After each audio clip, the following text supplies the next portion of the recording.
Hello students. तो अब हम करेंगे क्वेश्चन नंबर 3। तो क्वेश्चन नंबर 3 क्या कहता है, classify the following as scalar and vector quantities. तो यहाँ पे ये हमारे कुछ पार्ट्स दे रखे हैं और हमें इसमें देखना है कि कौन सी क्वांटिटी स्केलर और कौन सी वेक्टर क्वांटिटी है। वेक्टर क्वांटिटी क्या होता है, जिसमें डायरेक्शन भी हो और मैग्नीट्यूड भी हो। स्केलर क्वांटिटी क्या होता है, जिसमें डायरेक्शन नहीं होती है। ठीक है। अब यहाँ पे जैसे पहला दे रखा है टाइम पीरियड। टाइम पीरियड क्या होता है, जैसे अगर कोई एक पेंडुलम है, ठीक है, यहाँ से इसने स्टार्ट किया, यहाँ तक गया, फिर यहाँ तक गया और फिर ये वापस आ गया। तो इसने वन ऑसिलेशन कंप्लीट कर लिया। तो इस टाइम को, जो टाइम लगा इसको यहाँ से कंप्लीट करने में, उसको बोलते हैं टाइम पीरियड। इसमें मैग्नीट्यूड तो है कितना टाइम लगा, लेकिन इसमें डायरेक्शन की ज़रूरत नहीं, क्योंकि यहाँ पे हम कैसे भी पेंडुलम को रख सकते हैं। तो यहाँ पे ये जो है पहला वाला, ये क्या होगा, स्केलर क्वांटिटी। और वैसे टाइम पीरियड को ऐसे याद रखेंगे कि ये टाइम है और टाइम का कोई भी डायरेक्शन नहीं होती है। दूसरा डिस्टेंस, जैसे कोई दो पॉइंट हैं, यहां से यहां तक जाने के कई तरीके हो सकते हैं। ठीक है, कई तरीके हो सकते हैं।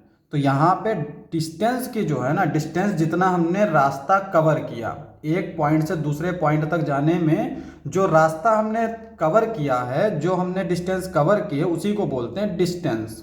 ठीक है। तो यहाँ पे जो डिस्टेंस होती है उसकी मैग्नीट्यूड तो होता है, लेकिन उसकी डायरेक्शन नहीं होती। तो यहाँ पे ये भी एक स्केलर क्वांटिटी होगी। उसके बाद में आते हैं थर्ड, और ये है फोर्स। फोर्स जो है इसकी डायरेक्शन होती है, क्योंकि हम लोग जब फोर्स लगाते हैं तो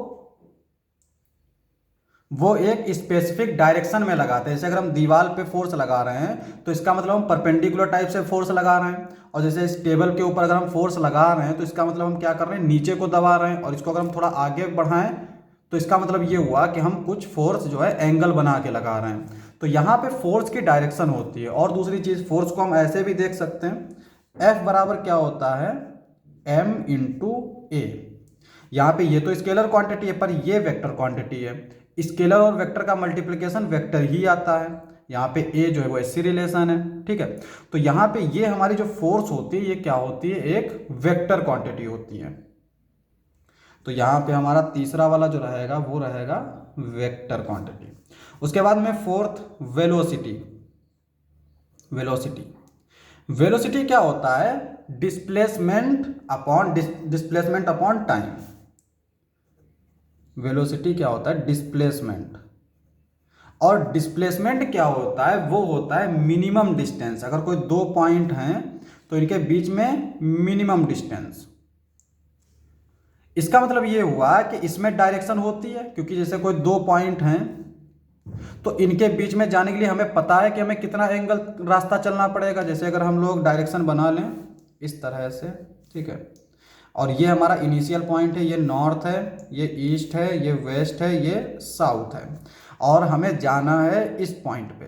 तो हमें पता है कि हमें इतना चलना है, और यहाँ पर देख सकते हैं कि नॉर्थ से भी एंगल बनेगा और ईस्ट से भी एंगल बनेगा, क्योंकि मिनिमम डिस्टेंस क्या होगा, एक लाइन ही होगी।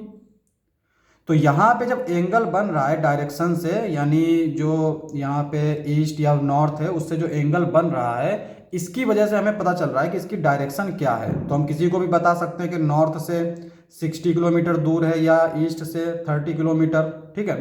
तो यहाँ पे ये जो है ना वेलोसिटी, ये हमारी क्या है, वेक्टर क्वांटिटी है, वेक्टर क्वांटिटी।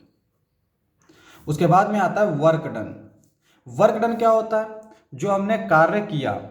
वर्क डन जो है उसमें डायरेक्शन नहीं होती, क्योंकि जो हम कार्य करते हैं उसकी कोई डायरेक्शन नहीं है। ठीक है। जैसे हम लोग अगर कोई चीज़ उठा रहे हैं तो उसमें भी हमने काम किया। जैसे इस टेबल को हम उठा रहे हैं तो इसमें भी हम काम कर रहे हैं, यहाँ पे मैं लिख रहा हूँ तो ये भी हम काम कर रहे हैं, लेकिन इसकी कोई डायरेक्शन नहीं है। ठीक है। किधर भी हम उठाएं, किधर भी हम लिखें, डायरेक्शन नहीं है, तो सिर्फ मैग्नीट्यूड होता है। तो वर्क डन जो है वो हमारा क्या है, एक स्केलर क्वांटिटी है। तो ये हमारा क्वेश्चन था। क्वेश्चन समाप्त। नेक्स्ट लेक्चर में करेंगे नेक्स्ट क्वेश्चंस। आज के लिए बस इतना ही।